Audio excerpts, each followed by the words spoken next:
අපගේ දේශනාවලාවේ මෙම කේන්ද්‍රයේ පැවැත්වෙන අවසානතම දේශනයට සහභාගී වී සිටින ඔසිය දෙනාම ඉතාමත් සාදරයෙන් ගෞරවයෙන් මේ ආයතනය පිළිගන්නවා. අද බොහෝ අයට ප්‍රශ්නයක් වන ගැටලුවක් පිළිබඳව අපගේ කටයුතුමෝ අපට පහදා දීමට ඉදිරිපත් වී සිටිනවා. අවසාන දිවිසුමක් අවශ්‍ය වනවාද, එහෙම අවශ්‍ය වෙන්නේ ඇයි කියන ඒ තේමාව උඩ සිය සාකච්ඡාව මෙහෙයවීමට අද ශරීරය විශ්වවිද්‍යාල සූදානම් වී සිටිනවා. ඒ අතරතුර මම හිතනවා මගේ යුතුයකමක් කියලා අප සමග සිටින සහෝදර ජෝර්ජ් ඇන්ටනි සහෝදරයා ගැන වචනයක් කියන්න. ඒ සොහිරා අද අල්ලාහ්ගේ භාග්‍ය අනුව ඉස්ලාම් ධර්මය වළඳගෙන සිටින සහෝදරයෙක්. ඒ සහෝදරයාව ඔබ සමග ඔබලාට හඳුන්වා දීම අපට ගෞරවයක්. ඒ වගේම අපි සමග ඉන්නවා හදවතින් මුස්ලිම්වරු. සමහර ඉන්නවා හදවතින් ඒගොල්ලෝ මුස්ලිම්. ඉන්ෂාල්ලා ජීවිතේ ඒක සාර්ථක වේවා කියලා අපි ප්‍රාර්ථනා කරනවා. අද දේශනය පැවැත්වීම සඳහා මා ඉතාමත් ගෞරවයෙන් ආරාධනා කරනවා සහෝදර ශරීෆ් ඇල්විස් මැතිණිය. أعوذ بالله من الشيطان الرجيم. සාධනයේ සෑම ස්පර්ශාවකින් අපිට සදා කරගෙන මහා සේවන අල්ලාහ් සුබ්හානහු වතාලාගේ සහායපත් වේ. බිස්මිල්ලාහිර් රහ්මානිර් රහීම්. අල්ලාහ් සදාමි උතුතු අල්ලාහ් පාරිකරනා සර්වබලක මහා අල්ලාහ් සුබ්හානහු වතාලාගේ නාමයෙන් මුලත් සිටින මදරි සොහිර ජෝර්ජ් සොහිර ප්‍රියාද සොහිරනි අතවශයෙන්ම අද මාගේ මේ ආයතනය තුළ පවත්වන මාගේ මේ සංචාරයේ අවසාන දේශනය ඉතාමත් ප්‍රේමවත් සිදුවීමකින් පටන් ගැනීමට ලැබීම ගැන මා පවණක් නෙවෙයි මේ ශ්‍රී ලංකා ඉස්ලාමීය අධ්‍යයන කේන්ද්‍රය සහ අද පැමිණ සිටින සහෝදරයන්ගේ මහා භාගයක් වෙනවා. මට මදනි සොහිරා කියත් කළා අතවශ්‍යම මේ සභාව තුළ මුස්ලිම් වරුන් වගේම හදවතින් මුස්ලිම් වරුන් සිටිනවා. ඉන්ෂාල්ලාහ් හදවතේ තියෙන ඒ අදහස් ඉන්ෂාල්ලාහ් විරුද්ධව දින ඉතාමත්ම ළඟාට දෙන්නට අපේ කරන්නේ තියෙන්නේ දිවයින් මහාන්තේට කනලා කිරීමත් ඒ හදවතේ ඉස්ලාම් දැරදවත් කරගෙන සිටින සොයුරියන්ට තවත් මෙම ඉස්ලාමීය අධ්‍යයන කේන්ද්‍රය වගේ සැපේම තියෙනා වූ දැනුම් සම්භාරය ලබා දෙන්නේ. මා කර්මික මාර්ගයේ දේශනාව අවසානයේ මා කියා සිටිනවා ප්‍රයාස සොයුරේදී මාගේ කතාවට පැමිණෙන සහභාගී වී එහි දැනීම ලබා ගැනීම එය දැනීම පමණක් එකතු කිරීම පමණක් සීමා කරන්න එපා. මා නිතරම කියනවා මේ මා සහෝදරවරු දෙන්නා දැනීම මේ දැනීම නැති අය අතරට ගෙන යන්නේ කියලා. සහෝදරන්ට කතා කිරීම හැකියාව නැත්නම් වශයෙන් මේ කැසට් වලියක් ලබාගෙන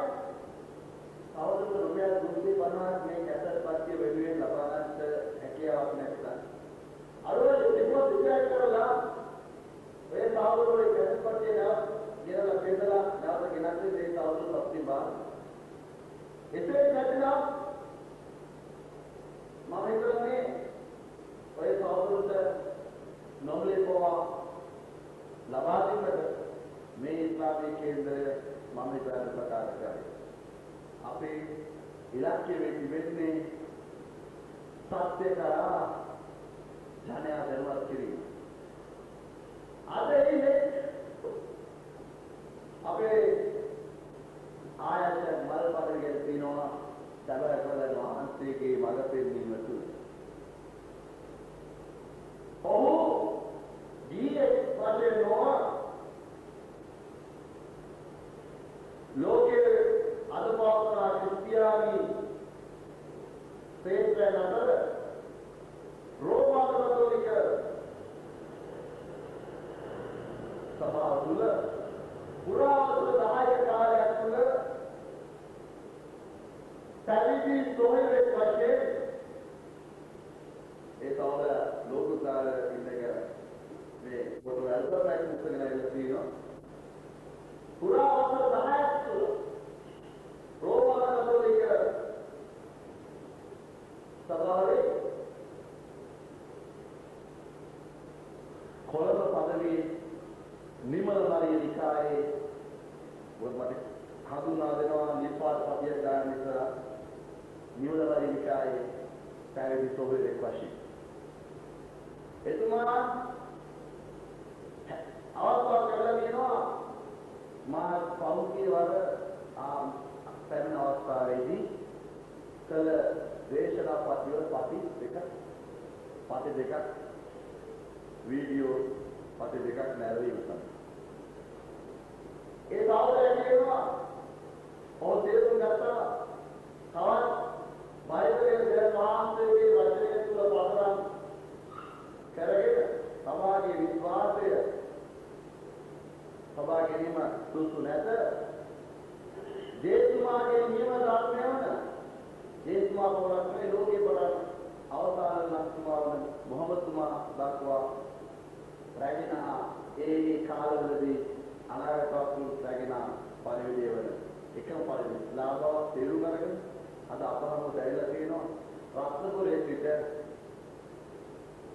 මුස්ලිම් වරේ වශයෙන් සමාජයේ දිව්‍ය ආරම්භ කිරීම. මම හිතන්නේ තව දුරට එය සමාදරෙ දුන්නේ මාර්ගය කරන දුර සහෝදරයට බාහිර පැමිණ මේ මා අපේ සොයුරු නිග්‍රී සමාජයේ විශ්වාස ප්‍රකාශ කරන්නේ.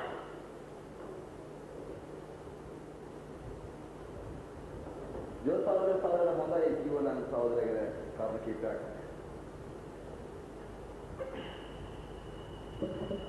මම ඇත්තෙන්ම අවුරුදු 10ක් පමණ හිටියේ දෙව් මැදුරේ.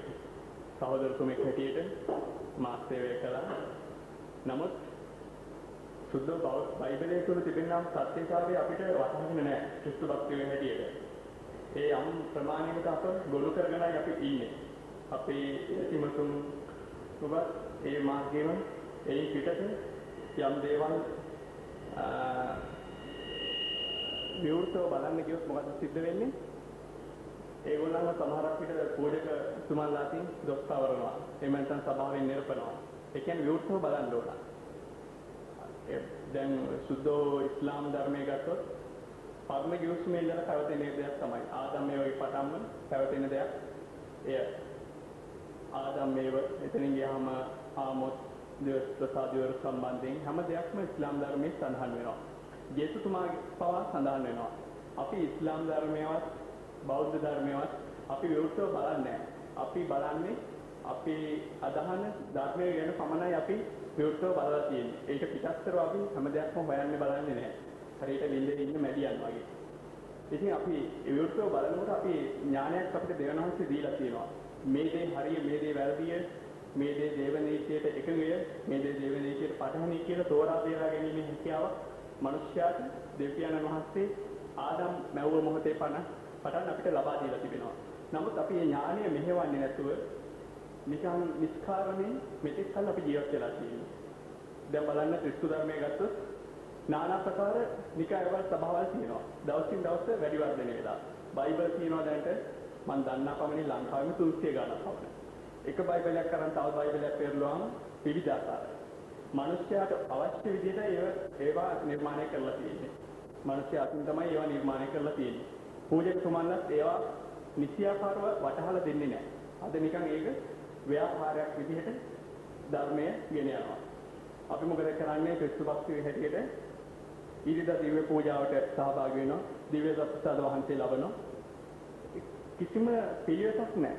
ඒ තුල මොකක්ද තියෙන්නේ කියලා හරියාකාරව බලන්නේ නැහැ. එහෙම නොබල තමයි මෙතෙක් කල අපි ධර්මය අදහලා තියෙන්නේ. නමුත් අපි මෙච්චර කල් වෙනවා මම පුරාණයක් කියවලා නැහැ. කියවුවා නම් ඇත්තෙන්ම ඒ තුල තිබෙනා සත්‍යතාවය දැනගන්නට ලැබෙනවා.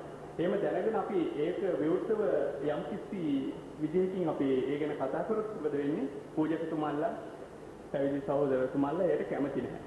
මොකද ඒ වසන් කරන්නයි උත්සාහදාරන්නේ. අද ඔයනි පාට සත්‍යයක් තමයි ඇත්තෙන්ම තියෙන්නේ. නමුත් ඇත්තෙන්ම බලද්දී සුද්ධ පුරාණය ගැන බැලුවොත් ඒ තුල දෙවියන් වහන්සේගේ නියම සත්‍යතාවය ජේසුස් තුමාගේ දේවමෑණියන් සම්බන්ධ ඒ හැම දෙයක්ම ලියවිලා තියෙනවා.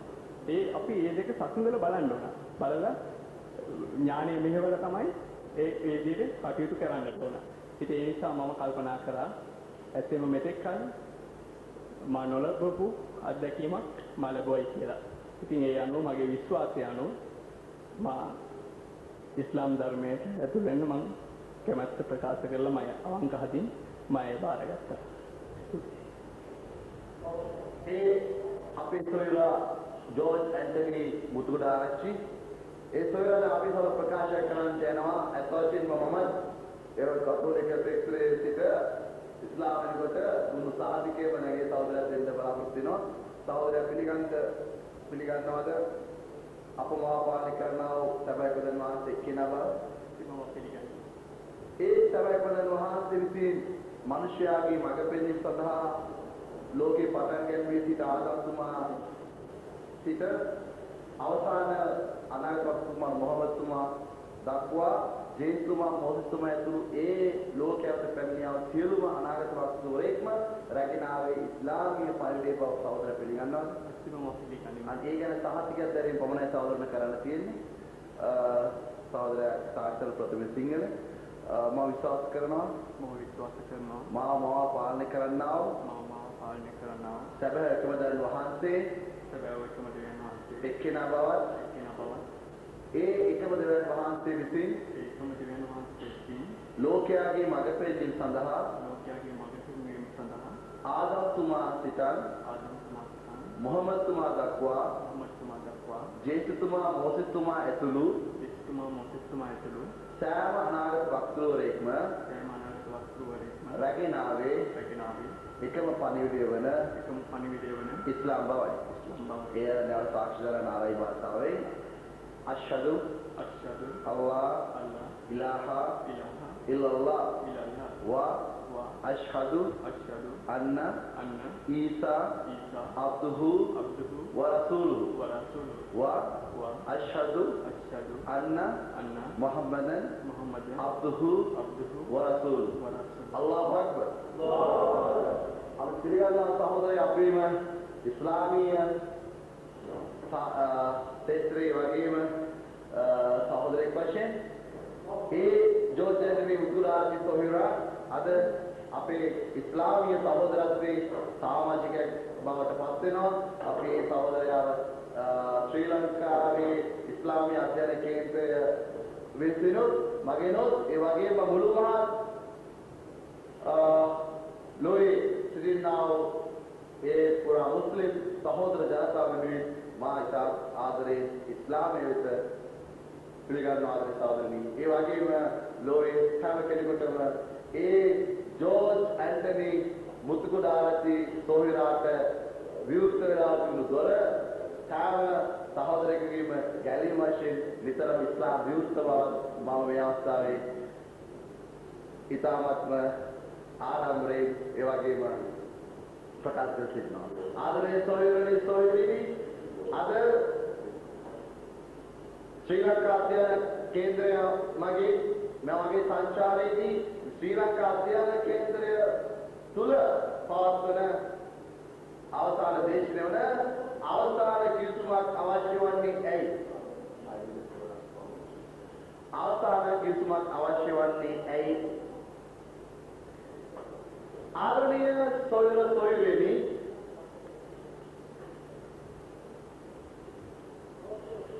දෙවියන් වහන්සේගේ සැබෑ විශ්වාසිකයන් වන්නා අපි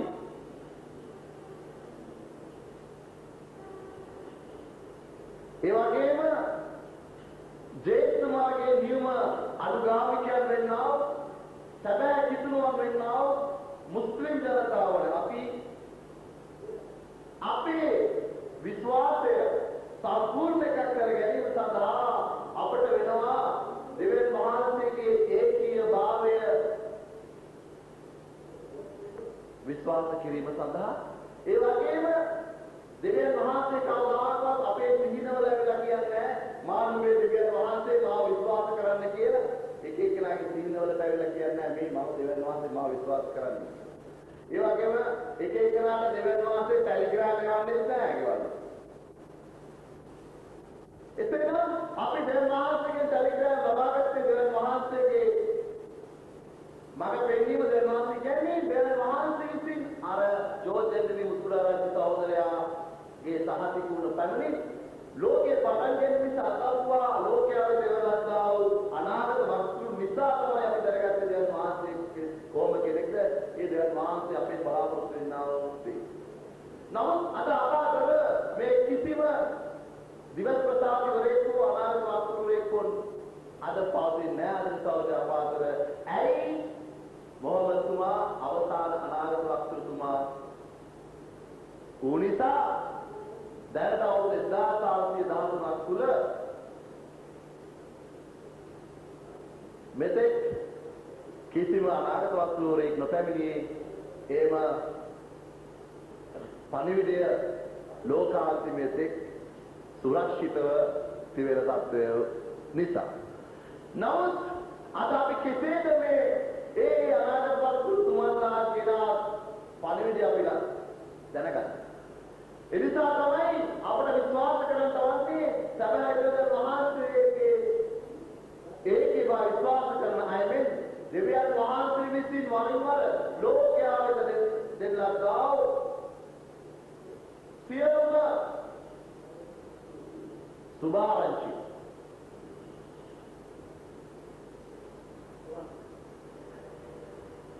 සියලු සුභාරංචි ආදරණීය සොයුරනි දෙවියන් වහන්සේගේ සැබෑ විශ්වාසිකයන් වශයෙන් එනම් මුස්ලිම් වරුන් වශයෙන් මුස්ලිම් නොවන අයට සාමාන්‍යයෙන් සිතන්න පුළුවන් මේ මුස්ලිම් අය විශ්වාස කරන්නේ සුද්ධ කුරානයේ පමණක් බව. ඇත්ත වශයෙන්ම මුස්ලිම් වරුන් අපි විශ්වාස කරන්නේ සුද්ධ කුරානය පමණක්ම නෙවෙයි.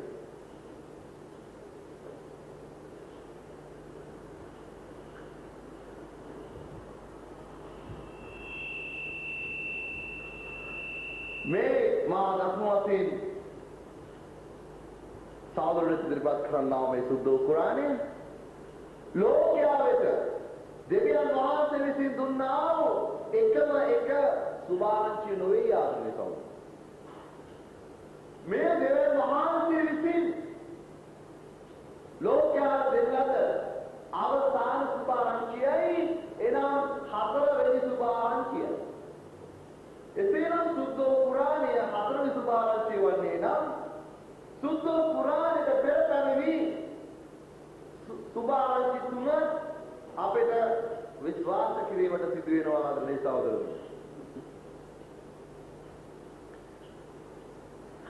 අපි බලන්න ඕනේ සුද්ධ කුරානය අවසාන ගීසුම වන්නේ නම් අවසාන සුභාරංචි වන්නේ නම් හතරවෙනි සුභාරංචි වන්නේ නම් මින් පෙර දෙවියන් වහන්සේ විසින් ඒ කාලවලදී ජනතාවට ලබා දුන් ඒ සුභාරංචි තුන මින් පෙර දෙවියන් වහන්සේ විසින් ඒ කාලවලදී ජනතාවට ලබා දුන් ඒ සුභාරංචි තුන කවරෙක්ද? ආදරණීය සහෝදර සහෝදරියනි දෙවියන් වහන්සේ විසින් ලෝකයාගේ මඟ පෙන්වීම සඳහා මංගල පුස්තකය ලබා දුන්නා මෝසෙස්තුමාට.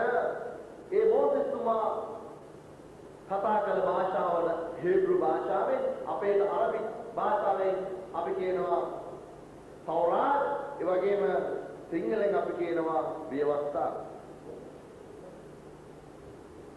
දෙවනි පුස්තකයේ වශයෙන් දෙවියන් වහන්සේ ලබා දුන්නා දාවිත්තුමාට.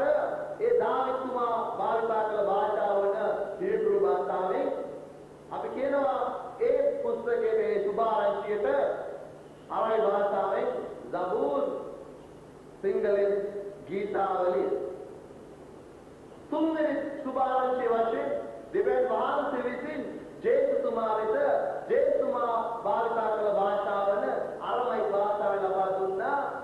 අපි ඒක කියනවා අරයි භාෂාවෙන් ඉන්ජීල්, සිංහලෙන් සුභාරංචිය. ආදරණීය සහෝදරවරුනි, හතරවෙනි පුස්තකය සුද්ධ කුරාණය මොහමද් තුමාට ලබා දුන්නා. මොහමද් තුමා භාවිතා කළ භාෂාව වන අරයි භාෂෙන් අපේට සුද්ධ කුරාණය මිනුම් දණ්ඩ යනුවෙන් අපි හඳුන්වන ආදරණීය සහෝදර සහෝදරියනි.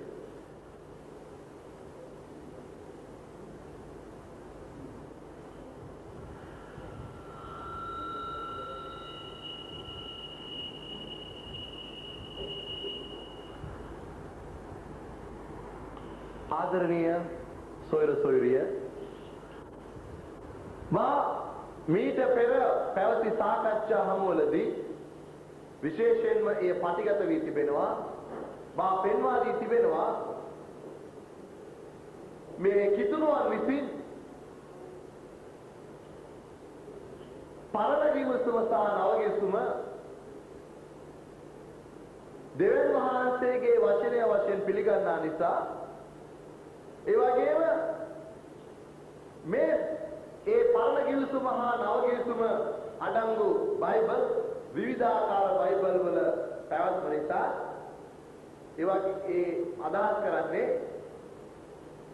ක්‍රිස්තියානිවරුන්ගේ බයිබලය තුල පොත් 66ක්, ඒ වගේම තවත් ක්‍රිස්තියානිවරු කට්ටියගේ බයිබල් පොත් 76ක්, රෝමාන කතෝලික බයිබලයේ පොත් 73ක් පවතින අතර ඔර්තොඩොක්ස් ක්‍රිස්තියානිවරුන්ගේ බයිබලයේ පොත් 80ක් පැවතින තත්ත්වයේ උඩ මාවින් පෙර දේශනාවලදී ඔප්පු කර තිබෙනවා පරණ කිවිසුමේ විනාශ වූයේ කෙසේද, අලුත් කිවිසුම විනාශ වූයේ කෙසේද යනුවෙන් මා අද ඒ දේශනාව මාගේ මේ දේශනාව කිරීමට මත්තෙන් මා නැවතත් මතක් කිරීමක් කරනවා කෙටියෙන් සහෝදරුන්ගේ අද මේ පාරාවේ සිටින නායක සහෝදර සහෝදරයන්ගේ ඒ සැකය දුරු කර ගැනීම සඳහා ජේසුමාගේ පෙර අවුරුදු 519කට පෙර බැබිලෝනියානු අධිරාජ්‍යවරයා වන නෙබුකද්නේසර් කියන අධිරාජ්‍යවාදියා ජෙරුසලම් නගරය ආක්‍රමණය කරන අවස්ථාවේදී එදා හේබ්‍රු භාෂාවෙන් පැවතුණු ඒ පරණ කිවිසුමේ විනාශ කළ ආදරණීය සහෝදරනි, පරණ කිවිසුම පමණක් නෙමෙයි එදා තිබුණු දේව මාලිගාව පවා විනාශ කර ලැබුවා ක්‍රිස්තුස් වහන්සේගෙන් අවුරුදු 519කට පෙර. දෙවනි රාජාවලියේ සඳහන් පරිදි මේ බැබිලෝනියන් වරු ඒ සාම යුදා ජනතාවෙන් එකෙක් නැව ඉතුරු කර බැබිලෝනියාවේ වහල් භාවයට රැගෙන ගියා. එදා එවකට රජකම් කරමින් සිටි යුදා රජවන ජෙහෝවාකීම් රජවත් වහල් භාවයට රැගෙන ගියා. නමුත් දෙවියන් වහන්සේ විසින් ජනතාව වෙත දී තිබුණු දෙවියන් වහන්සේගේ වචනය විනාශ කිරීමට කාටවත් හැකියාවක් නැහැ. නිතරම දෙවියන් වහන්සේ දුන් වචනේ දෙවියන් වහන්සේ සමග පවතින නිසා. නමුත් දෙවියන් වහන්සේ ඒ අය ලව හෝ එය විනාශ වීමට ඉඩ හැරියේ එය සම්පූර්ණ දෙවියන් වහන්සේගේ වචනේ හෝ සම්පූර්ණ මඟ පෙන්වීම නොවන නිසා.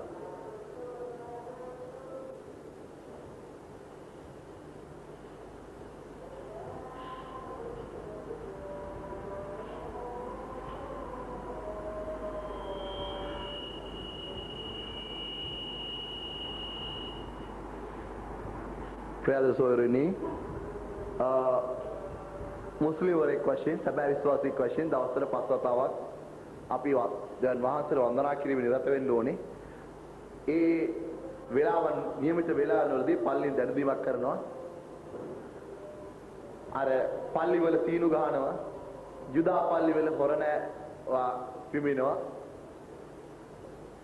එක එක ක්‍රම උපයෝග කරගන්නවා එක එක ආගම්. ඉස්ලාමෙහි පල්ලියෙන් දැනුදීමක් කරනවා තමාගේම මුඛය මුව පාවිච්චි කරමින් දෙවන් වහන්සේ ශ්‍රේෂ්ඨයි දෙවන් වහන්සේ ශ්‍රේෂ්ඨයි හතරවරක් ප්‍රකාශ කරනවා. ඒ වගේම මම පිළිගන්නවා දෙවන් වහන්සේ එක්කෙනා බවත් දෙවන් වහන්සේ විසින් ලෝකයට මඟ පෙන්වීම සඳහා එව්වා වූ සෑම නබිවරයෙක් අතරින් අවසාන නබිතුමා එනම් දිවස් ප්‍රසාදිතුමා මොහොමතුමා බවත් එය දෙපාරක් පාරායන කරනවා. ඒකම යාඥා කිරීම සඳහා පැමිණෙන්න ඔබගේ ජයග්‍රහණය උදෙසා පැමිණෙන්න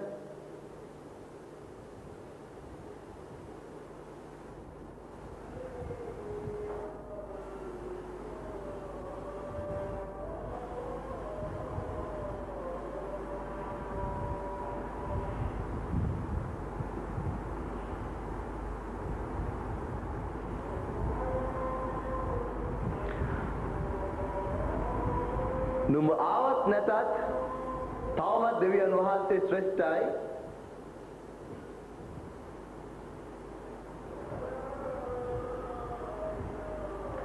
නමුත් නුඹ පැමිණේ නැත්නම් අමතක කරන්න එපා අවසාන අලුතින් දිනේදී නුඹට දෙවියන් වහන්සේව මුහුණ ගැසීමට සිදු වෙන බව ගණන් දීම සඳහා. එයයි කැඳවීමේ තේමාව ආදරේ සහෝදරනි නැවතත් අවසාන කිවිසුමක් අවශ්‍ය වන්නේ ඇයි මාතෘකාවට. එදා මොසෙස් තුමාට දෙන ලද ඒ කිතුණුවන් පරණ කිවිසුම සදාන පරණ කිවිසුම විනාශයටපත් වුණා. නමුත් ඊට අවුරුදු 500කට පසුව දෙවියන් වහන්සේ විසින් ජේසුතුමාව තෝරාගෙන ජේසුතුමාට දුන්නා නව සුභාරංචිය අර මොසෙස් තුමාට දාවිද් තුමාට දෙන ලද සුභාරංචිත් එක්ක එකතුව ජේසුතුමාගේ සුභාරංචිය තුල ආදම් තුමාගේ මරියමේ පටන් ගැනීමේ සිට ජේසුතුමා දක්වා සියලුම විස්තර ඇතුළත් දෙවියන් වහන්සේගේ වචන දෙවියන් වහන්සේ තුල පැවතුණු නිසා. නමුත් ජේසුතුමාගේ පසු අපි දන්නා පමණි ජේසුතුමාගේ ඉගෙනීම් ඉදිරියට ගෙන ගිය ජේසුතුමාගේ ආත්මීය ගෝලින් සමූල ඝාතනයක් ඇති වුණා. ඒ අය මරණයටපත් වුණා. ඒ අය ප්‍රාණ පරිත්‍යාග කරනවාට පත් වෙන්න වුණා. ජේසුතුමාගේ ඉගෙනීම් ඉදිරියට ගෙන යන්නට ගොස්. නීරෝ අධිරාජ්‍යවරයාගේ අතේ ඔගස්ටස් සීසර් අධිරාජ්‍යවරයාගේ පටන්ගෙන ටයිටස් අධිරාජ්‍යවාදයට වෙනකොට ක්‍රිස්තු වර්ෂ 70 දී ඒ අය ගෙනාවා ලොකු සියුස්ගේ රූපයක් ගෙනත් ඉදි කෙරුවා ජෙරුසලම් මාලිගාව ඉදිරිපිටර කිව්වා මේ අද ඉඳලා මේ නත්තල් පප්පව අදහන්න ඕන. නත්තල් පප්පා කියලා කිව්වේ අර පිටකොටුවේ නත්තල් කාලේ විකුණන්නේ නත්තල් පප්පාව තමයි සියුස් දෙවියන්ගේ රූපේ. ඒ වගේමයි කිසිම වෙනසක් නැහැ. ওই සංකල්පය ඇවිල්ලා තියෙන්නේ අර දේශීය කවුන්සිලෙන් දෙවියන් වහන්සේගේ පිතාන් වහන්සේගේ ස්වරූපය දීලා දෙනවා. ඒකම අපි පොඩි ළමයින්ට අපි සැලසුම් කරන පොඩි කාලේ ඉඳලම ළමයා බුදිය ගන්නවා 24 වෙනිදා රෑ පියවරු මවරු ගෙනල්ලා තෑගි තියනවා පොට්ටයට ළමයා උදේ නැගිටිනවා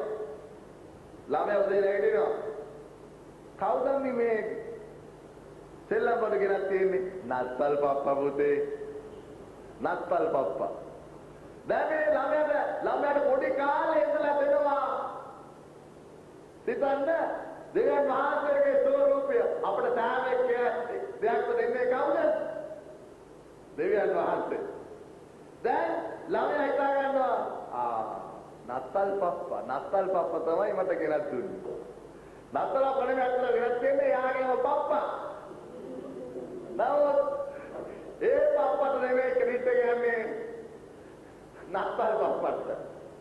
ඉතින් ඔන්නෝකයි පොඩි කාලේ ළම අර කරපු සැලසුම. ඒ සැලසුම දිගට අවුරුදු ගණනාවක් තිස්සේ කරගෙන ආවා. මාස අවුරුදු 25ක් තිස්සේ කරගෙන ආවා. මේ සහෝදරයාත් අවුරුදු 29ක් තිස්සේ කරගෙන ආවිලා තියෙනවා. දෙවන් වහන්සේගේ සංකල්පය පිටාවල දෙවියෝ සුදුරවලක් තියාගෙන ඉන්නා වූ මහලු රූපය. එතකොට මේ ජේසුමාගේ ගෝලයෙන් විරුද්ධ වුණා මේ සියුස් ප්‍රතිමාවට ආචාර දැක්වීමට.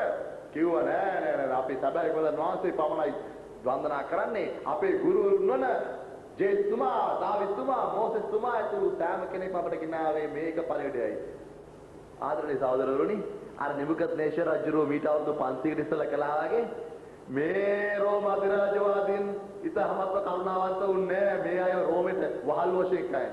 සමූල ඝාතනය කළා ආදරණීය සහෝදරවරුනි, සමූල ඝාතනය කළා. එකම අපොස්තුල කෙනෙක් හෝ ගෝලයෙක්වත් ඉතුරු නොකර ඒ පමණක් නෙවෙයි ක්‍රිස්තු වර්ෂ 70 දී ඔය අද තියෙන ජෙරුසලම් මන්දිරය බිමට සමතලා කරලා දැම්මා, ගෙනිබත් කරලා දැම්මා. අරමයි භාෂාවෙන් සුරක්ෂිත වී තිබූ ජේසුමාගේ ඉගැන්වීම් පුස්තක සෑම දෙයක්ම විනාශ කරලා දැම්මා ආදරණීය සහෝදරයෝ. නමුත් දෙවන් වහන්සේගේ වචනේ විනාශ වුණේ නැහැ. දෙවන් වහන්සේගේ වචන දෙවන් වහන්සේ සමගයි. ඊට තවත් අවුරුදු 500කට පස්සේ මොහොමතුමා මක්කා නගරේ ඉපදලන අවස්ථාවේදී අවුරුදු 40 දී ගාබ්‍රියෙල් දෙවියෝ වල කිව්වා මොහමද් ඔයාව මුළු ලෝකයාගේ ගැලීම පෙන්눔 කරනවා. දෙවන් වහන්සේ තෝරාගෙන ඉන්නවා අනාගත වස්තුරෙක් වශයෙන්. මෙන්න පළවෙනි ටෙලිග්‍රෑම් එක. මේක පළවෙනි ටෙලිග්‍රෑම් එක විතරක් නෙමෙයි, මේ පස්සේ ගොඩාක් පෙළ ටෙලිග්‍රෑම් එකේ දෙවන් වහන්සේගේ වචනේ පුරා අවුරුදු 23ක් තිස්සේ ඒ ගාබ්‍රියෙල් දෙවියෝ විසින් දෙවන් වහන්සේගේ ගෙනාවු ටෙලිග්‍රෑම් මේ විදිහටම එකතු කරපු එක පමණයි මොහොමතුමා කළේ. මොහොමතුමා නෙවෙයි ටෙලිග්‍රෑම් ලිව්වේ, දෙවියන් වහන්සේ විසින් ගාබ්‍රියෙල් දෙවියන්වත් තුලින් එව්වා මේ ටෙලිග්‍රෑම් එක. මොහොමතුමා කළේ ඒක එකතු පිළිවෙලට එකතු කරන එකයි. පිළිවෙලට එකතු කරන එකයි. එකතු කරලා පළවෙනි ටෙලිග්‍රෑම් එකේ ඉඳලා අවසාන ටෙලිග්‍රෑම් එකටම ඒ එව්ව විදියටම අකුරු වලින් එව්ව විදියටම අද ආරක්ෂිත වෙලා තියෙනවා. පුරා අවුරුදු 1413ක් වෙලා කිසිම ඇල්පිල්ලක ඇලපිල්ලක පාපිල්ලක වෙනසක් නැතුව. ඇයි මම ටෙලිග්‍රෑම් එකක් කිව්වේ? ටෙලිග්‍රෑම් එක ආව ටෙලිග්‍රෑම් එක දීලා තියෙන්නේ එවපු කෙනා. එවපු කෙනා ඒ විදිහම තියාගන්න. හරියට අර පොඩි කාලේ දැන් සහෝදරයෝ ඇති අවුරුදු 40ක සහෝදරයෝ ඇති තමන්ට ආපු ටෙලිග්‍රෑම් එක ගෙදර එකතු කරලා තිබ්බනම් ඒකේ පිළිපාපිල එකතු කරලා නැහනේ. නෑනේ. අපි ටෙලිග්‍රෑම් එකක් ආවම මේකේ හරියට දිහාට නවතනද නෑනේ. ඒ විදිහම තියෙන්නේ. ඒ වගේ මේ ටෙලිග්‍රෑම් ටික කිසිම වෙනසක් නැතුව. ඇත්තේ එකම සුද්ධ කුරානයයි එකම අවසාන ගිවිසුමයි. නමුත් අද අපිට වෙනවා අවසාන ගිවිසුමක් අවශ්‍ය වන්නේ ඇයිද කියා සාකච්ඡා කරන ප්‍රථමයෙන් කිතුනුවන් මේ බයිබල් වල තියෙනා වූ පරණ ගිවිසුම සහ අවසාන ගිවිසුම තවමත් දෙවියන් වහන්සේගේ වචනය වශයෙන් සලකන නිසා අපට වෙනවා මේ බයිබල් හදාරීම් තුලින් පෙන්눔 කර දීමක් කරන්න ඇතුළත් අභ්‍යන්තර තත්ත්වය. ඇයි? අත වශයෙන්ම සහෝදරවරුනි මේ එක පල්ලියක පොත් 66ක් පිළිගන්නත් අනිත් පල්ලියේ පොත් 73ක් පිළිගන්නත් අනිත් පල්ලියේ පොත් 76ක් පිළිගන්නත් අර කරීම් සහෝදරයට මා තෑගි කළ පොත් 80ක් තියෙනවා බයිබලේ. හැබැයි ඒක තාම සිංහල පාර්ථනය කරලා නැහැ. මම දන්නේ හමිත් සහෝදරයාරි මදිනි සහෝදරයාරි මේක මේ පාර්ථනය කරන් යනවද කියලා. හැබැයි මම හිතන්නේ පල්ලියක් නැති ඔර්තොඩොක්ස් පල්ලිය නැති ශ්‍රී ලංකාවේ. හැබැයි හොඳ බිස්නස් එක ඒක පාර්ථනය කරන්න පුළුවන් නම් හැබැයි ඔර්තොඩොක්ස් පල්ලියකුත් අරින්න ඕනේ. අන්න ඒ වශයෙන් ඇයි මේ වෙනස් බයිබල් තියෙන්නේ? මේකේ මුල් පිටපත සත්‍ය පිටපත ඔරිජිනල් එක සුරක්ෂිත වෙන්නේ නැති ආකාරය උඩ. ඔරිජිනල් එක සත්‍ය පිටපත මුල් පිටපත කියනවා නම් කිසි කෙනෙකුට බෑ ඒකේ පොත් අඩු කරන්න හරි වැඩි කරන්න හරි ඉස්පිලි අඩු කරන්න හරි වැඩි කරන්න හරි. අනේ තත්ත්වය. නමුත් කිතුනවා තවමත් මේ බයිබල් වල තියෙන කොටස් දෙක වන අවසාන කිවිසුම සහ පරණ කිවිසුම සහ නව කිවිසුම දෙවියන් වහන්සේගේ වචනය සොයාගන්න නිසා අපිට වෙනවා සොයා බැලීමක් කරන්න. ඇත්තටම මේ අතුලාන්ත අභ්‍යන්තරික තත්ත්වය පවා සාක්ෂි දරනවාද මේක දෙවියන් වහන්සේගේ ලැබුණාක් බවට? ආදරණීය සහෝදරවරුනි, ජෙරමියා පොතේ 8 වෙනි පරිච්ඡේදයේ 8 වෙනි වගන්තිය.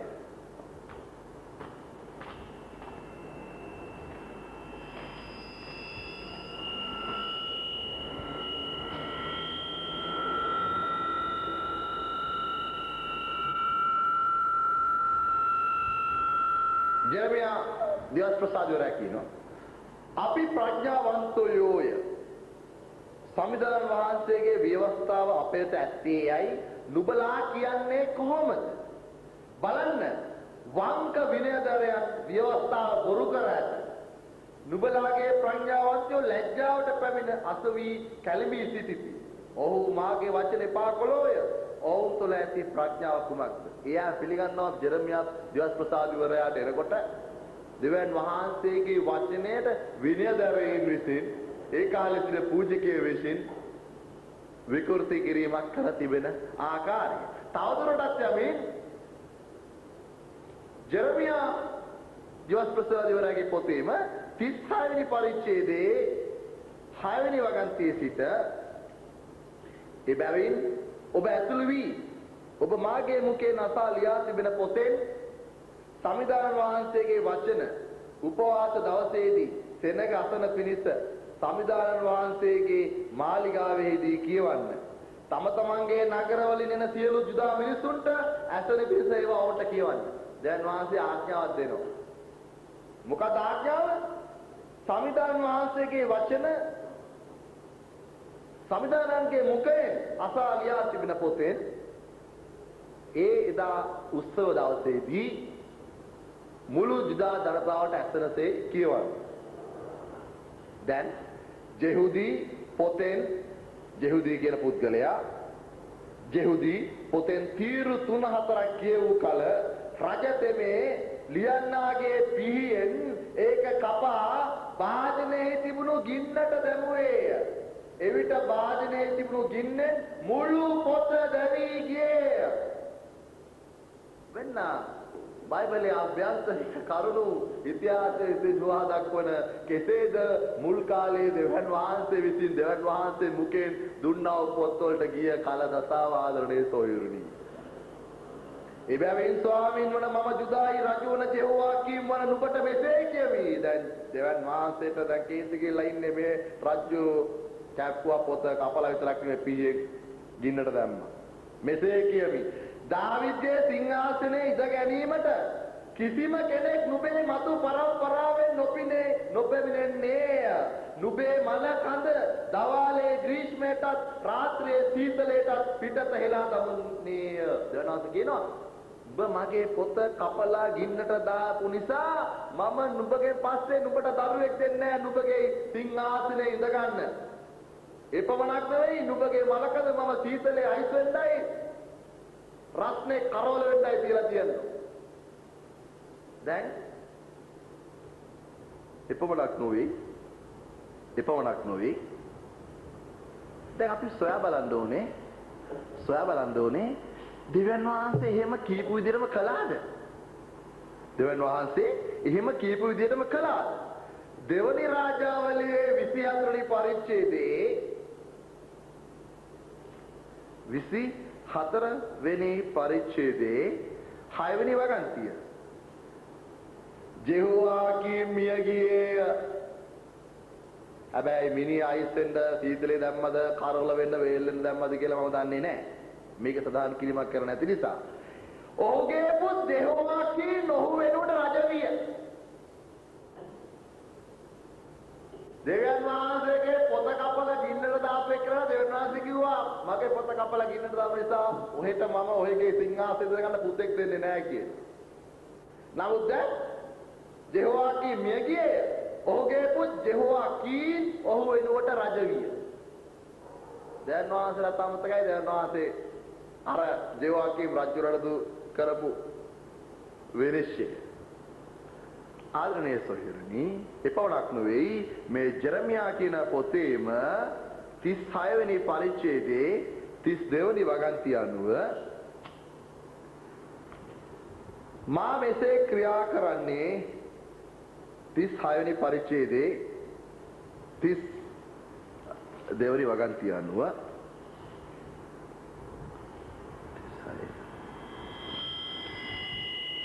32 වෙනි වගන්තිය අනුව එවිට ජෙරමියාවන වෙන පොතක්ගෙන දැන් පොත විනාශ කළා ගිනිබත් කරලා. එවිට ජෙරමියා වෙන පොතක්ගෙන නේරියාගේ පුත් බාරුක් නම් ඔහුගේ ලේකම්ට දුන්නේ.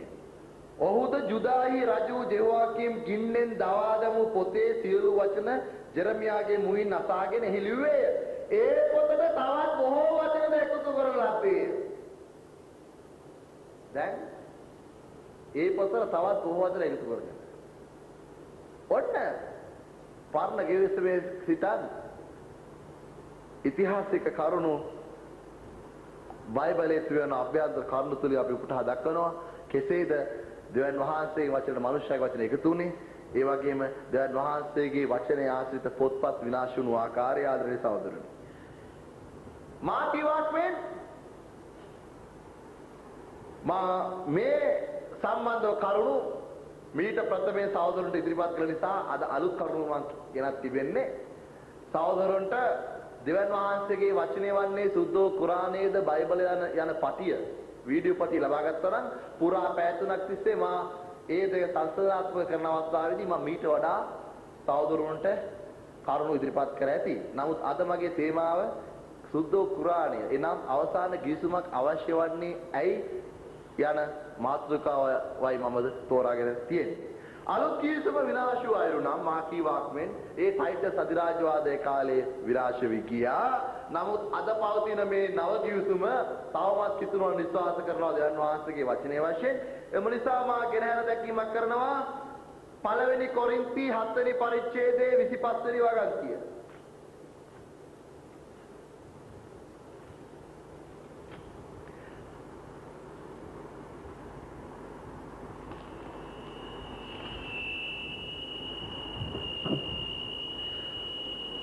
අවිවාහකයන් ගැන මට ස්වාමීන් වහන්සේගෙන් ආඥාවක් ලැබී නැත. පාලුතුමා කියනවා. අවිවාහකයන් ගැන මට ස්වාමීන් වහන්සේගෙන් ආඥාවක් ලැබී නැත. ඒ ස්වාමීන් වහන්සේ කරුණාවෙන් විශ්වාස කළ තැනැත්තු වන මම මගේ අදහස කියනු කැමැත්තෙමි. මගේ අදහස කියනු කැමැත්තෙමි. දැන් මේ ලියලා තියෙන්නේ ක්‍රිස්තුන්වන්ට අනුව සුද්ධානුභාවය. සුද්ධාත්මයන්ගේ අනුභවයෙන්. නමුත් පාවුතුමා කියන්නේ එහෙම. මා මේ කියන සුද්ධාත්ම අනුභවයෙන් නෑ. ස්වාමීන් වහන්සේගේ මට ඒ සම්බන්ධව කිසිම ආඥාවක් ලැබී නෑ. නියෝගයක් ලැබී නෑ. නමුත් මගේ අදහස කියනු කැමැත්තෙන්. ඒතර දැන් මේක නව ජීවිතය තුළ තිබෙන්නේ දෙවියන් වහන්සේගේ වචන, ඒ වගේම පාවුතුමාගේ සුවකී වචන. එපමණක් නෙවෙයි ගලාති තවත් පාවුල්තුමා ගලාතිවරුන්ට ලිපියක් ලියමින් 6 වෙනි පරිච්ඡේදය තුල ගලාති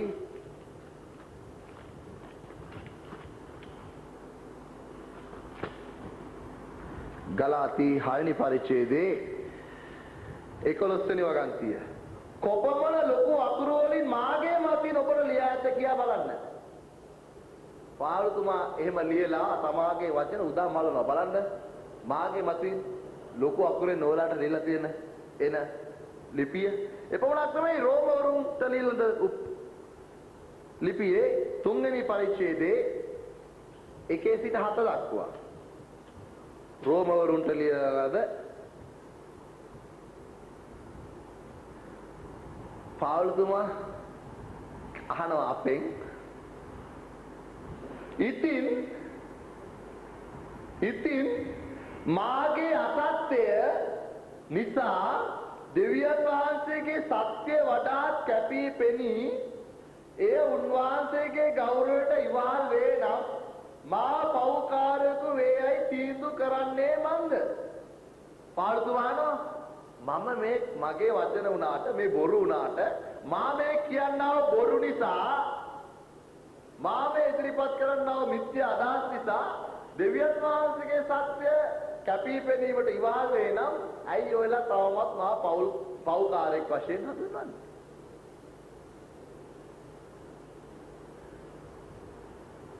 ඇත්තටම මේක තමයි වෙන්නේ. අද පුළුවන් තරම් අර සහෝදරයා කිව්වේ පමණින් අවුරුදු 10ක් කිතුණු පැවිදි සොයරෙක් වශයෙන් පුළුවන් තරමක් පාල්තුමාගේ ගැනීම ඒ ගැනීමත් තවත් එකතු කරමින් ඒ අය උත්සාහ කරනවා අර මා පෞගිය දේශනා තුල කලාක් මෙන් ජේස්තුමාව මිනිසෙක් වෙන ජේස්තුමා මිනිසෙක් කියද්දී පල්ලිය උසා කරනවා ජේස්තුමාව දෙවියන් වහන්සේ වශයෙන් උසස් කරන්න. ඒ වගේ ඒ පාවුතුමාගේ අදහස් වල යමින් එතන පල්ලියයි ඒ අපේ බොරු වලින් දෙවියන් වහන්සේගේ මහිමය වැඩි වෙනවා නම් අපි පෞකාර වෙන්නේ කොහොමද? ඒත් ප්‍රශ්නේ තමයි අදත් මේ පූජකවරුන් අපේ නැසන ප්‍රශ්නේ. එපමණක් නොවේ. පළවෙනි කොරින්ති 6 වෙනි පරිච්ඡේදයේ 12 වෙනි වගන්තිය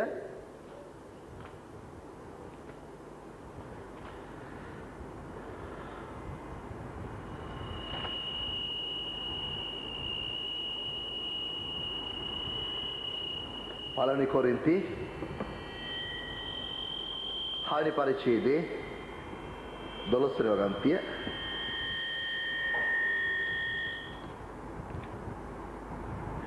සියලු දේ ගැන මට නිදහස තිබේ. නමුත් සියල්ල ප්‍රයෝජන නැත. සියලු දේ ගැන මට නිදහස තිබේ. නමුත් මම කිසිවකට වාසග නොවන්නෙමි. පේදුරුතුමා කියනවා ඕන දෙයක් ලියන්නට කියන්නට මට නිදහස තියෙනවා. මම කිසි කෙනෙක්ගේ අලක් යටතේ නැහැ. ඒ වගේම මම ස්වාධීනව මට මේ තියෙන නිදහස උපයෝග කරගනිමින් මේ සුභාරංචිය මම නුඹ අතරපත් කරනවා. ආදරණීය සොයුරිනි මේ අදහස් වන්නේ දෙවියන් වහන්සේගේ වචනවලට මිනිස්යාගේ වචන එකහසු වීමත් මිනිස්යා විසින් දෙවියන් වහන්සේගේ වචන විකෘති කර තමන්ට රිසි ලෙස මේ පුස්තක මගින් ඉදිරිපත් වීමයි. ආදරණීය සහෝදර සහෝදරීනි ජේසුමා තමාගේ දූත මෙහෙවර කරමින් ඉන්න අවස්ථාවේදී රෝමවරුන්ට ටෙලිග්‍රෑම් ඇරියේ නැහැ. ගලාතිවරුන්ට ටෙලිග්‍රෑම් ඇරියේ නැහැ. තෙසලෝනිකවරුන්ට ටෙලිග්‍රෑම් ඇරියේ නැහැ. ගලාතිවරුන්ට ටෙලිග්‍රෑම් ඇරියේ නැහැ. ඒ වගේම හේබ්‍රේවරුන්ට ටෙලිග්‍රෑම් ඇරියේ නැහැ. ජේසුමා තමාට දෙවියන් වහන්සේ විසින් දුන්නා වූ දෙන ලදී වචනය ඍජුවම ඒ ජනයා හමුවේ ප්‍රකාශ කළා. ජේසුතුමාගේ මුවින් යම් වචනයක් පිට වුණාද? අන්න එයයි ජේසුතුමා දෙවියන් වහන්සේගේ මඟ පෙන්වීම තුළින් ලබා දුන් සුවිශේෂය සුභාරංචිය. අන්න එයයි අපි විශ්වාස කරන්නා වූ ජේසුතුමා දෙවියන් වහන්සේ ලබා දුන්නා වූ සුභාරංචිය වන්නේ. නමුත් දෙවියන් වහන්සේ විසින් එවලද දූතෙක් වන ජේසුතුමාගේ ඉගැන්වීම ඇහින් දේශුමාව ඇහින් නොදක්වා ඒ වගේම කනින් නොඇසුවොත් අයගේ ප්‍රකාශන මේ ආදරේ සහෝදරනි මතෙව් මාක් ලූක් ජෝ නම් හතර ගත්තත් මේ හතර දෙනාගෙන් දෙන්නෙක් ලූක් සහ මාක් ජේසුමාව දැක හෝ ජේසුමාගෙන් අසා තිබුණේ ආදරේ සහෝදරනි මතෙව්තුමා ගත්තොත් ගෝලෙක් අපි දන්නවා. ජෝහතුමා ගත්තොත් ගෝලෙක් අපි දන්නවා. නමුත් මතේතුමා ඇත්තටම සුවිශේෂ ලිව්වද කියලා බලන්න නම් අපි මතේතුමාගේ සුභාරංචියේ 9 වෙනි පරිච්ඡේදයේ 9ම කියවන්න ඕනේ. මම හිතන්නේ සහෝදරු ලියන් ඇති ඊයේ පෙරේදාත් ඒ සාකච්ඡාවට බාධා නිසා මතේතුමාගේ සුභාරංචියේ 9 වෙනි පරිච්ඡේදයේ 9 ඊ타ත්ම 9 ඊ타ත්ම පැහැදිලි මතයතුමා මේ මතයතුමාගේ සුභාරච්චි නොලිවි බවට බලන්න 9 ජේසුස් වහන්සේ එතනින් යද්දී රේගු පොලේ වුන් මතේ වුණ මිනිස්සුක දැක මානු එන්නයි ඔහුට වදාළසේක ඔහු නැගිට උන්වහන්සේ අනුව ගියේ කවුද මේ ලියන්නේ මතේ ලියනවා මං ඊයේ පෙරේදා කිව්ව වාක්මෙන් මතේ ලියනවා මතේට කියලා පුද්ගලෙක් දැක්කා ජේසුස් මතේට අඩ ගැහුවා මතේ ගියා කවුද ලියන්නේ මතේ තවදුර තේරුම් ගන්න මේක ලියන්නේ මතේ නැත්නම් වෙන කෙනෙක්ද කියන්නේ එතන ජෝහන්තුමා ගෝලයෙක්නේ අපි බලමු ජෝහන්තුමාගේ සුවිශේෂ ඉවර කර තිබෙන ආකාරය මේ ගෝල ලැබෙන්නේ කියලා මේ ගැන සාක්ෂි දෙන්නාවුද මේ ලිව්වාවුද ශ්‍රාවකයා ඔහුය ඔහුගේ සාක්ෂිය සැබෑ බව අපි දනිමු ජෝහන්තුමාගේ සුවිශේෂ අවසන් කරමින් 21 වෙනි පරිච්ඡේදයේ 24 වෙනි ගන්තිය කියනවා මේ ගැන මේ මුක්කම මේ සුභාරංචිය ලිව්වා ශ්‍රාවකයා ඔහුය ඔහුගේ සාක්ෂිය සැබෑ බව අපි දනිමු ඔහුගේ සාක්ෂිය සැබෑ බව අපි දනිමු මේ විදිහට ජීවන්තවත් තව කෙනෙක් ඒ තා පැහැදිලි ආදරේ සොයුරුනි අත් වශයෙන්ම මිනිසයා විසින් ලියන දෑවල අත් වශයෙන්ම අඩුපාඩුකම් තිබිය යුතුමයි ප්‍රතිවිරෝධතාවයන් තිබිය යුතුමයි ඒ ප්‍රතිවිරෝධතාවයන් මම අද සහෝදරවන්ට මම පටන් ගන්නම් පළවෙනි පොතෙන්ම උප්පත්ති පොතෙන්ම පළවෙනි පොතෙන්ම මෙහි තියෙන අඩුපාඩුකම් මිනිසයා විසින් ලියු දෑවල තියෙන අඩුපාඩු සහ ප්‍රතිවිරෝධතාවයන් මම කීපයක් ගැන පෙන්නන්නම් උප්පත්ති පොතේ පළවෙනි පරිච්ඡේදයෙන් පටන් ගමු පළවෙනි පිටුවෙන් පටන් ගමු පළවෙනි පිටුවෙන් උප්පත්ති පොතේ පළවෙනි පිටුව බයිබලයේ පළවෙනි පිටුවෙන් මම පටන් ගන්න යන්නේ පළවෙනි පරිච්ඡේදයේ 11 සහ 12 ගන්ති එවිට දෙවියන් වහන්සේ බීජ උපදවන ඇටසහිත පළදරන සියලු වරකවල ගස්කොළන් භූමියේ හට ගැනීවායි වදාළසේක එය එසේම විය මෙසේ භූමිය බීජ උපදවන ඇටසහිත පළදරන සියලු වර්ගවල ගස්කොළන් නිපදවිය එය මනහර බව දෙවියන් වහන්සේ දුටුසේක තවස ගත විය උදේ උදා විය ඒ තුන්වෙනි දවසේ දෙවියන් වහන්සේ ගස්කොළන් මරවලා ඉවරයි සියල්ලක්ම තාමත් ආදම්ම මවලා නැහැ දැන් ඊළඟට දෙවනි පිටට යනකොට දෙවනි පරිච්ඡේදයේ ඒ පොතේම ඊළඟ පිටුවේ දෙවියන් වහන්සේට අමතක වෙලා තියෙනවා පළවෙනි පිටුවේ කියපු දේ. දෙවෙනි පරිච්ඡේදයේ 7 වෙනි වගන්තිය. දෙවි සමයන් වහන්සේ පොළවේ දූවිලෙන් මිනිසයා මවා ඔහුගේ නාස්පුඩු තුළට ජීවනස්ම හෙළුසේක. මෙසේ මිනිසයා ජීවමාන කෙනෙක් විය. දෙවි සමයන් වහන්සේ පූර්ව දිසාවේ ඒ දන් වෙනක් තනා තමන් මෙව් මිනිසයා එහි පිටෝසේක.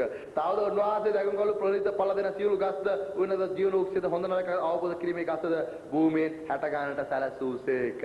දැන් ඉස්සලා කියනවා මාදම්තුමා මවන්න ඉස්සලා තමයි ගස්කොළන් මැව්වේ. දැන් ඊළඟට දෙවෙනි පිටුවේ යනකොට ආදම්තුමාට පස්සේ ගස්කොළන් මවලා තියෙනවා. එපමණක් නොවේ ඒ පොතේම උප්පත්ති පොතේම 32 වෙනි පරිච්ඡේදයේ 22 වෙනි වගන්තියේ සඳහන් කරනවා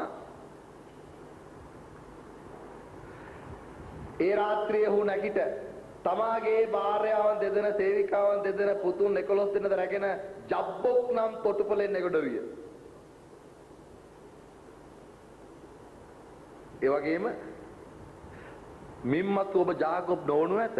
ඔබ දෙවියන් වහන්සේ හා මනුෂ්‍යයා සමග පොරබදා ජයගත් බැවින් ඔබේ නම ඊශ්‍රායල් වන්නේය. අපි දන්නවා දෙවියන් වහන්සේ විසින් ජාකොබ් තුමාගේ නම ඊශ්‍රායල් වශයෙන් හැඳුන්වුවා. ඊශ්‍රායල් වශයෙන් හැඳුන්වුවා. දැන් මේ උප්පත්ති පොතේ 32 වෙනි පරිච්ඡේදයේ 22 වෙනි වගන්තිය අනුව දෙවියන් වහන්සේ විසින් ජාකොබ්ගේ නම ඊශ්‍රායල් බවට හඳුන්වලා තියෙන්නේ ජබ්බොක් යන ස්ථානයේදී. හොඳට මතක තියාගන්න ජබ්බොක් කියන ස්ථානය දැන්ටත් පිටලා තියෙනවා මේ නැගෙනහිර ජෝර්දානයේ ප්‍රදේශයක් ජබ්බොක්. ඊළඟට ඊට තව පරිච්ඡේද 3ක් යනකොට 35 වෙනි පරිච්ඡේදයේදී නැවත කියනවා එහිදී ඔහු පූජාසනයක් තනා මම එම ස්ථානයට එල් බෙතෙල්ලියන් නමේ තබීය. මන්ද ඔහු සිය සොයුරා වෙතින් පලායන විට එහිදී දෙවන් වහන්සේ ඔහුට දර්ශන ලැබෙවිනි. උන්වහන්සේ ඔහුට කතා කොට නුඹේ නම ජාකොබ් ඒ මිනිස්සු නුඹේ නම ජාකොබ්යි හඳුනනු ලැබ නුඹේ නම ඊශ්‍රායල් වන්නේ වදාළ නිසා ඔහුට ඊශ්‍රායල් නම තබන්න ලදී. එතකොට නම වෙනස් කරලා තියෙන්නේ කොහෙද? බෙතෙල් නුවර. බෙතෙල්. එතකොට බෙතෙල් කියන්නේ බටහිර ජෝර්දානයේ. දැන් එක තැනක කියනවා නම වෙනස් කළේ නැකිරුවේ ජෝර්දානයේ පිහිටි ජබ්බොක් කියලා නගරයේදී ඊළඟට පරිචය තුනක් යනකොට දෙවන් වහන්සේට අමතක වෙලා නැකිරුව බටහිර. දැන් කියනවා දෙවන් වහන්සේ මේ උප්පත්ති පොතේ 35 වෙනි පරිච්ඡේදයේ නෑ බෙතෙල් කියන ස්ථානයේ තමයි මම එයාගේ නම වෙනස් කළේ. දැන් බෙතෙල් කියන නුවර පිහිටා තියෙන ජෝර්දානයේ බටහිර දෙසින් ජබ්බොක් කියන නුවර පිහිටා තියෙන්නේ නැගෙනහිර දෙසින්. උප්පත්ති 32යි දෙවෙනි පරිච්ඡේදයේ 22 සහ 28 ජබ්බොක් කියලා ලියා ගන්න. ඊළඟට 35 වෙනි පරිච්ඡේදයේ 7 සහ 10 බෙතෙල් කියලා ලියා ගන්න. ඒ පවණක් නොවේ. දැන් අපි දන්නවා යූසුෆ් අලයිහිස්සලාම් ජෝසප් තුමාව වික්කා සහෝදරරු. වෙලඳුන්ට වික්කා. දැන් වෙලඳු ගිහිලා ඊජිප්තුවේ ඒ නිලධාරියන්ට වික්කා. දැන් ජෝසප් තුමාව අරන් ගියේ කවුද කියලා බලමු. 37 වෙනි පරිච්ඡේදයේ 36 වෙනි වගන්තිය. මිදියන්වරු මිසරයේදී පාරාව රජුගේ වාසල ඇමති හා මුරසෙන්පති වන පොතිපර්ට ජෝසප් විකුණුවෝය. දැන් කවුද කාටද ජෝසප් තුමාව විකුණලා තියෙන්නේ? මිදියන්වරුන්ට. ඒ උප්පත්ති පොතේ 37 වෙනි පරිච්ඡේදයේ 36 වෙනි වගන්තිය අනුව. උප්පත්ති පොතේ 39 වෙනි ඊළඟ පරිච්ඡේදයේ කියනවා පළවෙනි වගන්තියෙම ජෝසප් මිස්රයට ගෙනල්ලා ලැබීය. එකල පාරාවෝගේ වාසල ඇමති හා මුරසෙන්පතු මිස්ර ජාතික පොතිපර් ජෝසප් එහි ගෙන ගිය ඉස්මායිල් වරුන්ගෙන් ඔහු මිලට ගත්තේය. ඉස්සර පරිච්ඡේදයේ කියනවා මිදියන් වරුන්ගෙන් මිලට ගත්තලු. ඊළඟ පරිච්ඡේදයේ කියනවා ඉස්මායිල් වරුන්ගෙන් මිලට ගත්තලු. දැන් ජෝසප්ලා දෙන්නෙක් කියලා නෑනේ දෙපාරක් විකුණන්න. එක ජෝසප් කෙනා හිටියේ. ආදරේ සහෝදරනි, ඒ වගේම ජාකොබ් තුමා සමග ඊජිප්තුවට ඇතුල් වුණු සමාජික සංඛ්‍යාවගේ ගණන උප්පත්ති පොතේ 46 වෙනි පරිච්ඡේදයේ 26 සහ 27 මිස්රයට පැමිණි ජාකොබ්ගේ පවුලට අය සියල්ලෝ 70 දෙනෙක් වූහ. දැන් මෙතන 70යි. 46 වෙනි පරිච්ඡේදයේ 27ට අනුව ඊළඟට ක්‍රියාපොතට එනකොට නවගිවිසුමට එනකොට ඒක ක්‍රියාපොතේ 7 වෙනි පරිච්ඡේදයේ 10 වෙනි ගන්තිය අනුව එකල ජෝසප් තම පියු ජාකොබ්ද 75 දෙනෙකුෙන් යුත් ඔහුගේ සියලු ජාතක ඇදවා යවුවිය. පරණ කිවිසුමේ 70ක් කෙරුණා අලුත් කිවිසුමේ මේක 75ක් වෙලා. දැන් දෙවියන් වහන්සේ දන්නේ 70 වෙයි 75 තියෙන වෙනස. 70 වෙයි 75 වෙනසක් තියෙනවද? තියෙනවද නැද්ද? නමුත් සහෝදරයා දන්න උනාට ඒක දෙවියන් වහන්සේ දන්නේ නැහැ.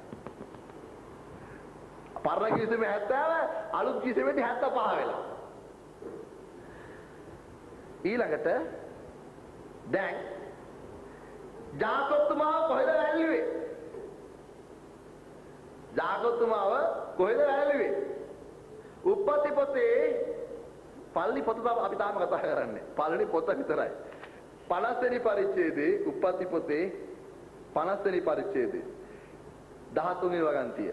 මෙලෙස ඔහු කානාන් දේශයට ඔහු ගෙන ගොස් ආබ්‍රහම් විසින් හිත්තිය ජාතික ඒත්‍රෝන්ගෙන් සොහොන් බිමක් ලෙස ඉදමක් සමග සින්නක් කෙරෙන මිලටගත් මම්රේ ඉදිරිය පිට වූ මක්පෙලාගේ භූමියේ ගුහාවේ ඔහු භූම දානය කළහ.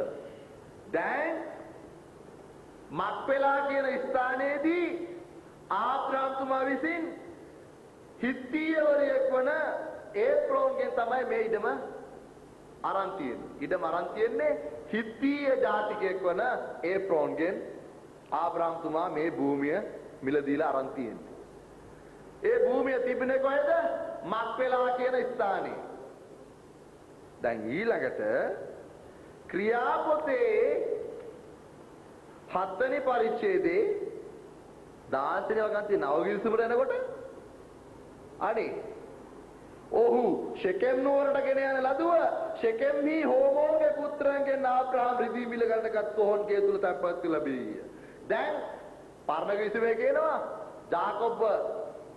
ජාකොබ් තුමාව භූම දාන කළේ ආබ්‍රහම් තුමා විසින් හිත්තියවරෙක් වන එෆ්‍රෝන්ගෙන් මිලදීගත් ඉඩමක මක්පෙලාහේදී. දැන් නවගිවිසුම යනකොට මොකක්ද වෙලා තියෙන්නේ? ජාකොබ් තුමා භූම දාන කරලා තියෙන්නේ ආබ්‍රහම් තුමා විසින් ෂෙකෙම් වරුන්ගෙන් ෂෙකෙම්හි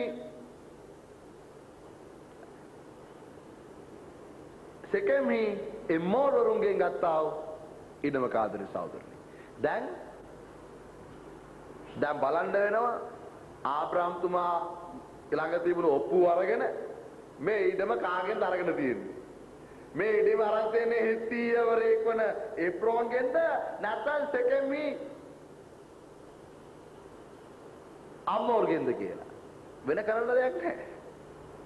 කරන්න දෙයක් පුළුවන් නම් ගිහිල්ලා ආබ්‍රහම් තුමා හිටිය ඒ තීර් දේශේ මම හිතන්නේ කච්චේරියට යන්න එනවා ඔප්පුව යන්න. නිකන් නෙමෙයි ඒක නීතිඥයෙකුත් අරින්න වෙනවා. නීතිඥයෙක් මෙහෙන් කරලා හරියන්නේ නැහැ. ඒක තියවිලා තියෙන එක හේබ්‍රු භාෂාව දන්න ටෙල් අවි වලින් නීතිඥයෙක් අපිට කුලියට අරගෙන අපිට යවන්න වෙනවා ආබ්‍රහම් තුමාගේ ඔප්පුව පරීක්ෂා කරලා බලන්න. ඇත්තටම මේ යාගේ පුතාව වැළලුපු ඉඩම කාට අයිති ගත්තේ කාගෙන්ද ගත්තේ කියලා. අයිති මෙතන පරණ කිවිසුමේ කියනවා ෂෙකෙම් කියන ස්ථානේ වැල්ලුවයි කියලා. මක්පෙලාහි වැල්ලුවයි කියලා අලුත් කිවිසුමේ කියනවා ෂෙකෙම් වැල්ලුවයි කියලා. හැබැයි මේ කවුද කියන්නේ?